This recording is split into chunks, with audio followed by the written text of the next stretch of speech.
Bonjour, bienvenue sur ma chaîne. On parle de massage tantrique.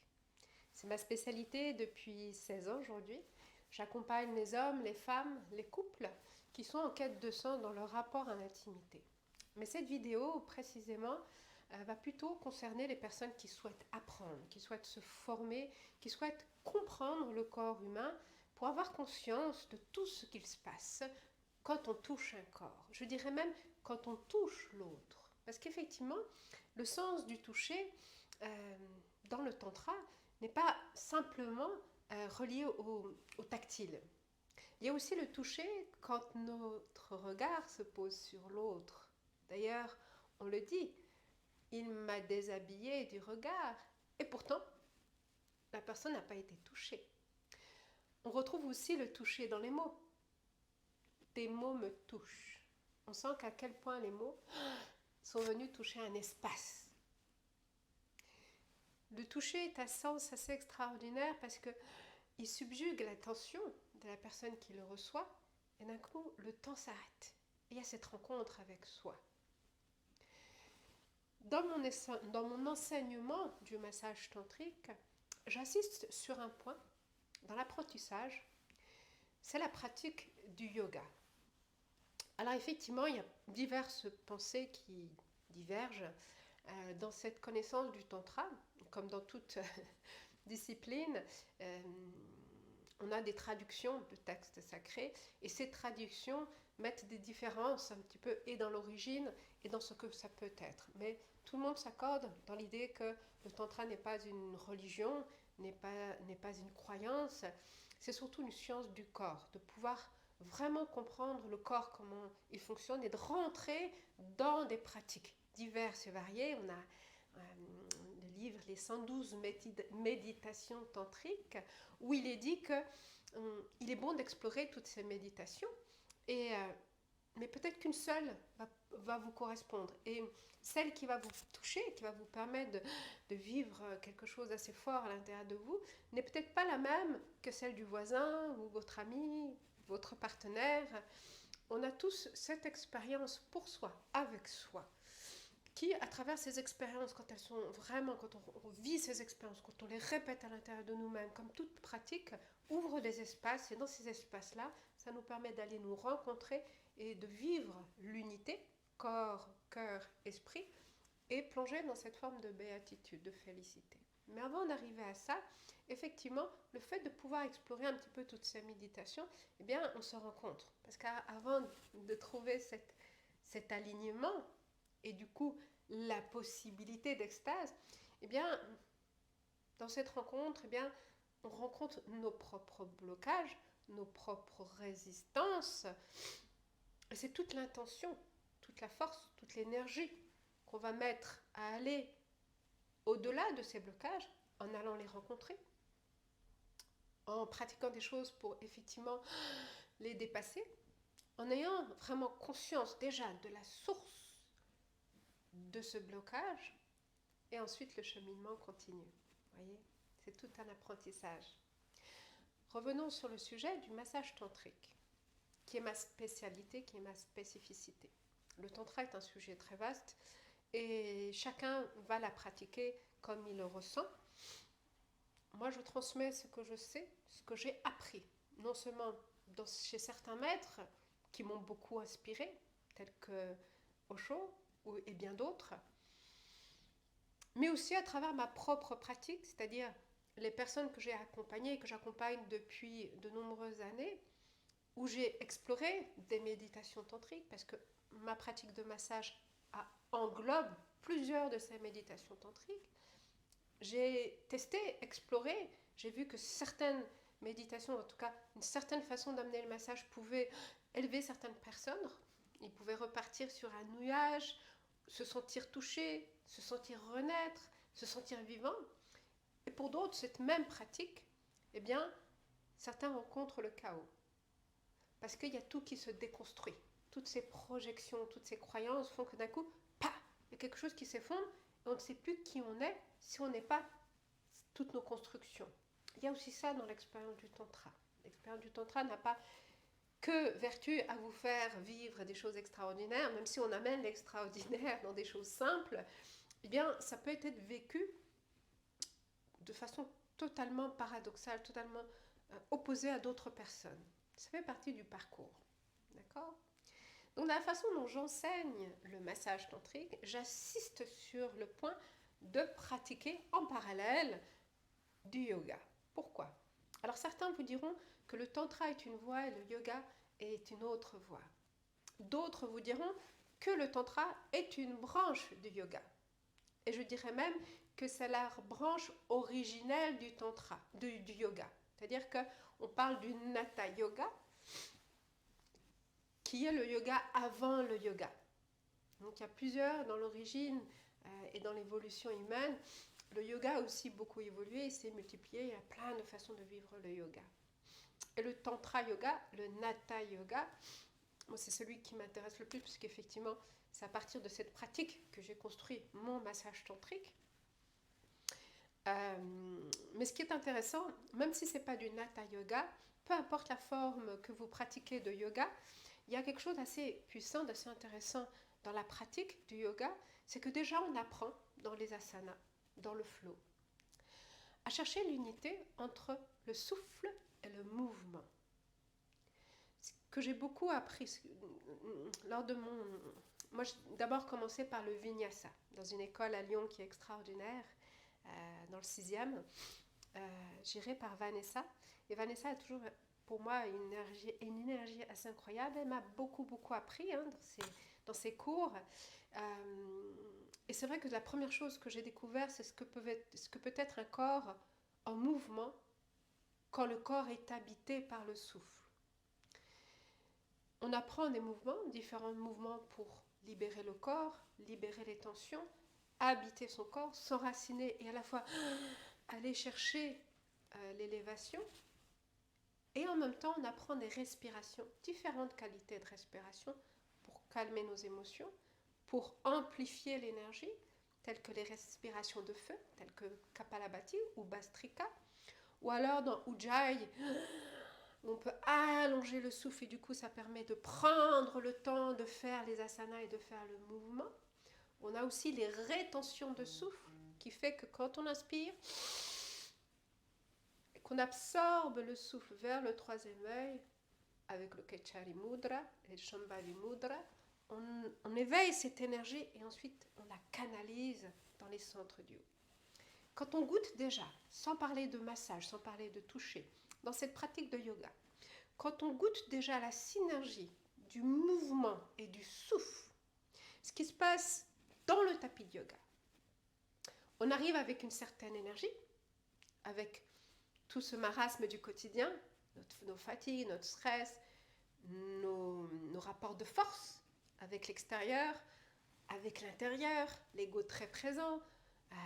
Quand on arrive dans ces espaces, effectivement, on dépose l'ego, on dépose notre identité dans le vestiaire, et d'un coup, on se retrouve dans ce tapis et on se laisse porter par la séance de yoga menée par le yogi.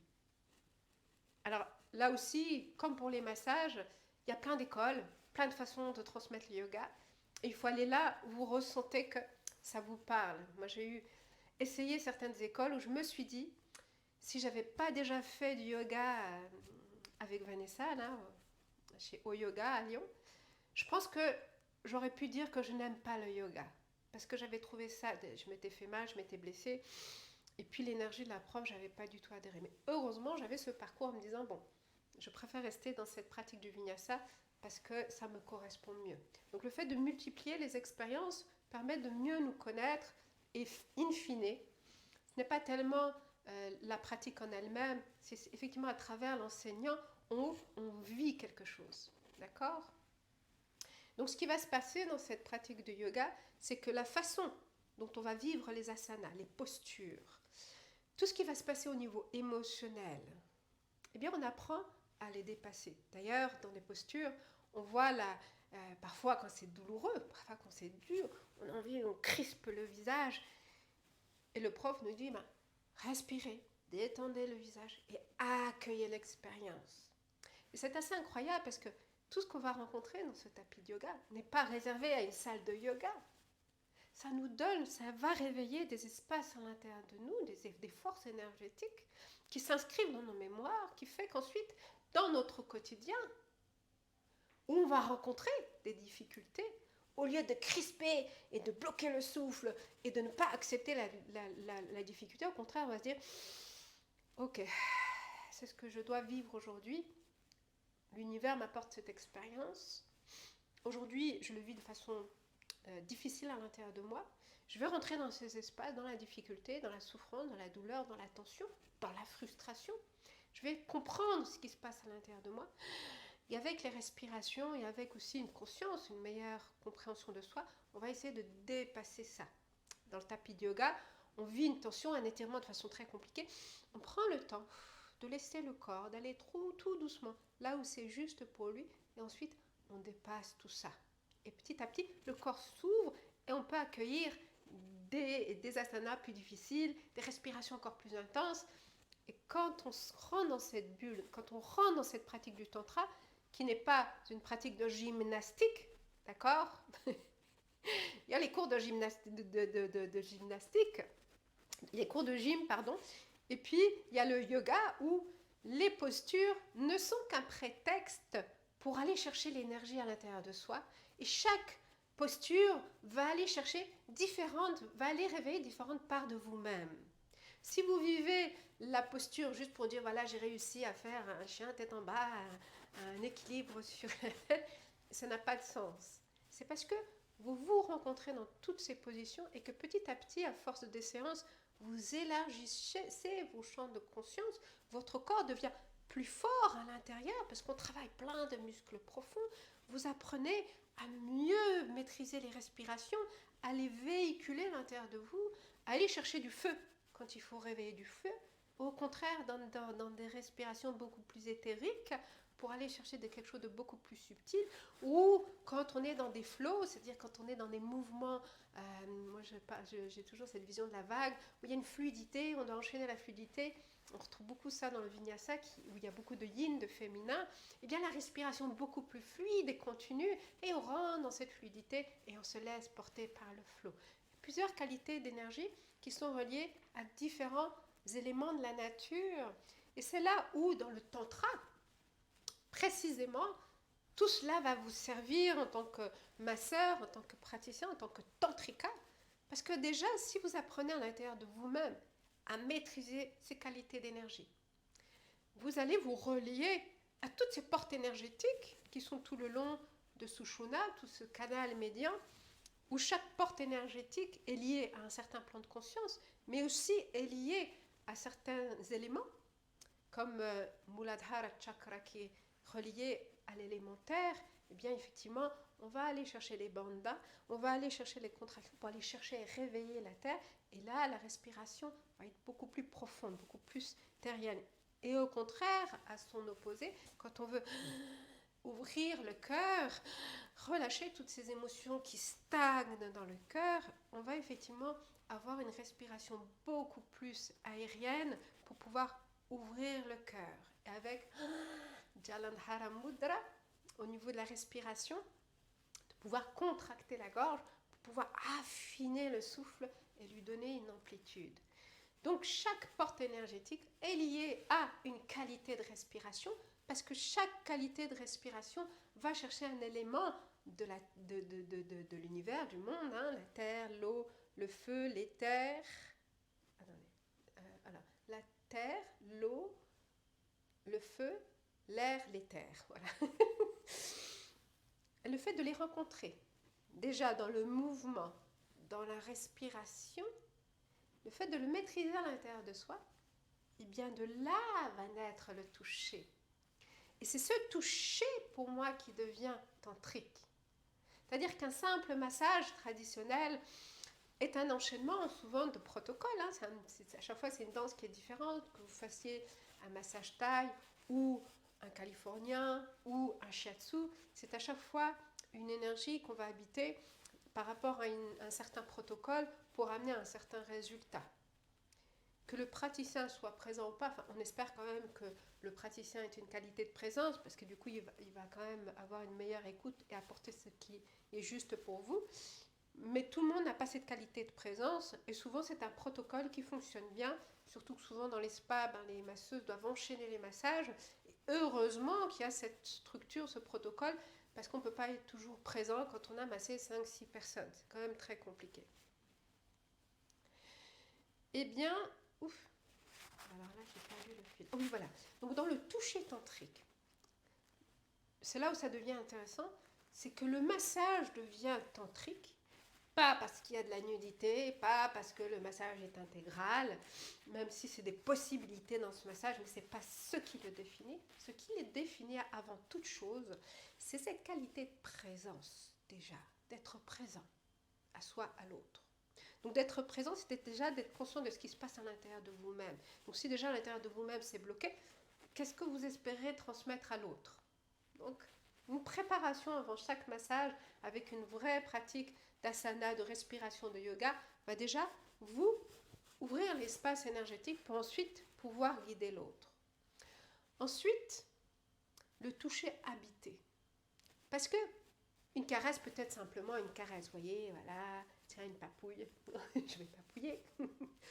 Mais si d'un coup vous plongez dans les yeux, vous plongez dans le regard, vous plongez à l'intérieur de vous et vous mettez le regard au bout des doigts. Parce que si vous fermez les yeux, il y a un sens qui est déjà supprimé, c'est tous les autres sens qui vont s'aiguiser. Vous allez mettre le regard au bout des doigts et d'un coup, vous allez plonger dans la visualisation de ce que peut être l'air. Vous allez, à travers la respiration, incarner l'élément air. Et de là s'écoule un effleurement, un toucher d'air, caresse, mais une caresse qui va être habitée. Et vous verrez que la sensation n'a rien à voir. Il y a la papouille et il y a la caresse, je dirais, qui nous transcende. Mais elle nous transcende parce que nous-mêmes, à l'intérieur de nous, on est déjà dans un état second et on amène l'autre dans cet état second. Et c'est parce que chacun est dans un état second que peu importe le type de toucher que vous allez apporter, il sera vécu à un autre niveau. Donc vous voyez, le massage tantrique n'est pas coupé d'autres pratiques. Ce qui va vous permettre d'enrichir votre pratique du massage tantrique, c'est aussi d'avoir une pratique quotidienne qui vous permette déjà d'être conscient de ce que c'est une symbiose entre le souffle et le mouvement, déjà à l'intérieur de vous. Parce que cette symbiose, vous allez devoir la vivre dans le massage. Voilà. Qu'est-ce que je voulais dire d'autre? Oui, si le yoga, c'est quelque chose que vous n'aimez pas, parce que vous avez testé et c'est pas votre truc, ce que je peux comprendre. Moi-même, de temps en temps, j'arrête et je pense plutôt dans la danse, parce que dans la danse, effectivement, bien pour que le mouvement puisse vivre, pour que le mouvement puisse exister, on est obligé d'aller chercher la respiration en soi, on est obligé d'aller chercher l'enracinement pour aller chercher l'ancrage, la force, et à la fois aller chercher des mouvements très aériens. Donc à travers, pour moi, la danse, c'est une pratique de yoga pour moi qui est extraordinaire, parce qu'on va ouvrir des espaces, on va vivre le souffle à l'intérieur, l'émotion, on va sentir le bas du corps, le bassin, et puis en même temps, on va faire véhiculer le mouvement. Si la danse, c'est pas votre truc. Il y a le Qigong. Alors, moi, je n'ai jamais pratiqué de Qigong, ni de Tai Chi, mais je sais que beaucoup de personnes que je connais qui ont fait du yoga vont explorer ensuite le Qigong ou le Tai Chi et ils y trouvent leur bonheur. Parce que je pense, encore une fois, ce n'est que les retours que j'ai, ça reste des pratiques en mouvement et on est obligé d'habiter le souffle. Et quand le souffle et le mouvement ne font qu'un, il y a une cognition qui se passe et une libération dans le corps qui se passe. Dans le massage, c'est le mouvement et le souffle et le toucher qui ne font qu'un. Et c'est là où l'expérience extatique peut naître. Encore une fois, que vous massiez nu ou pas, que vous massiez les parties intimes ou pas, c'est beaucoup plus votre capacité à amener l'unité entre le corps charnel, le corps physique, l'émotion et l'esprit. Et c'est parce que vous arrivez à ne faire qu'à l'intérieur de vous, souffle et mouvement, souffle et toucher, que quoi que vous fassiez, que ce soit érotique ou émotionnel ou spirituel, il sera forcément vécu à un autre niveau. Parce que dans le tantra, il y a plusieurs portes d'entrée. Certains vont rentrer par la porte charnelle, d'autres vont rentrer par la porte spirituelle, notamment le tantra de la main droite. Et il y en a qui vont rentrer par la porte du cœur, parce qu'on dit bien que à travers l'amour, à travers le cœur, c'est ce qu'il y a de plus divin en chacun de nous. Il y a plusieurs portes d'entrée, mais peu importe par où vous entrez dans l'expérience du tantra, c'est toujours l'unité qui doit être trouvée. Si vous êtes dans l'esprit que vous rejetez le charnel, ça ne fonctionnera jamais, l'unité. Par contre, si vous êtes dans l'esprit que vous avez vécu le charnel et que vous l'avez transcendé, c'est autre chose. C'est un cheminement. Que vous soyez dans le cœur et que vous dites non, moi je ne veux pas être ni dans l'esprit, vous vivrez la relation, mais toujours à un certain niveau. Si vous êtes dans la chair, dans le plaisir, dans la quête de jouissance, et qu'elle est coupée du reste du corps, ça restera simplement une dimension érotique. Non. Dans le tantra, on sublime l'érotisme, on utilise l'érotisme non pas comme une finalité, mais comme un tremplin pour aller plonger plus profondément en soi. Et c'est un tremplin qui est très beau, qui est effectivement délicieux, mais qui dépasse la satisfaction de ce que l'ego veut, de l'évacuation de la pulsion. Mais au contraire, on va chercher le feu qui se réveille dans l'éros pour ensuite le transformer en une dimension éthérique grâce à la fluidité de l'eau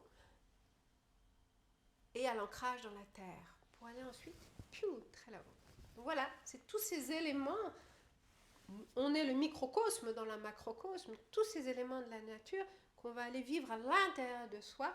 Et la pratique de yoga, pour moi, c'est ce qu'il y a de plus riche. Mais encore une fois, voilà, j'ai pas tout exploré et chacun va trouver ce qui lui permet de ressentir ses expériences, mais par un autre bien. Bien, quoi qu'il arrive, le praticien, l'initiateur tantrique dans le massage, doit déjà travailler sur lui-même, doit déjà ouvrir ses espaces à l'intérieur de lui, doit éveiller l'énergie à l'intérieur de lui, connaître les différentes qualités d'énergie qui se passent à l'intérieur de lui, pour pouvoir ensuite surfer, jouer avec tous ces contrastes énergétiques et vont l'adapter au toucher pour faire vivre une symbolique du tantra à travers l'autre. Et puis s'il veut lui faire vivre une autre symbolique, eh bien il va jouer avec d'autres qualités d'énergie parce qu'il maîtrise toutes ces énergies à l'intérieur de soi. Voilà. Si vous avez des questions, n'hésitez pas à laisser des commentaires sous les vidéos, je me ferai un plaisir de vous répondre. Bien entendu, ce que je partage n'est pas une vérité ultime, chacun va avoir sa propre vérité. Moi, c'est une vérité qui découle de mes expériences depuis 16 ans et auxquelles je crois profondément parce qu'elles ont porté, j'ai vu les résultats encore aujourd'hui, même s'il y a toujours des nouveaux espaces à explorer. Et si vous souhaitez vraiment apprendre, être initié, je propose des ateliers et des formations à la méthode de toucher de soi, qui effectivement est imprégnée de tantra, mais pas que. Elle respire aussi toute cette connaissance occidentale de la sexologie et aussi toutes ces pratiques de danse, de mouvement, tout ce qu'on vit aussi à travers la rencontre amoureuse, qui pour moi apporte quelque chose d'assez complet. Donc, toutes les informations dans ma bio. Et si vous avez des questions, je suis là. Merci. À bientôt.